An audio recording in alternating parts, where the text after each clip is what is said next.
Gap 26 here, just different hobbies, and we've got some white paint here. Got this blunt brush. I'm going to tap it on the paper, and I'm going to go in here and do this lettering. Okay. I'm going to tap it, and just keep tapping it once, like this. Okay.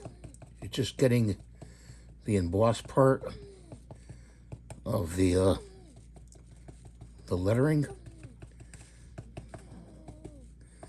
Okay. See? Once and tap it. Of course, this brush could be a little bit softer.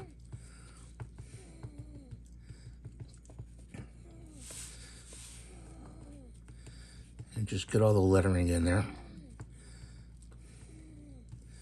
You gotta know what's it's spelled out. Okay. Came out very nice. That's how you do lettering. Okay. Thanks for watching. Have a great day. God bless you. And please rate, subscribe, give it a thumbs up. And share. Bye for now.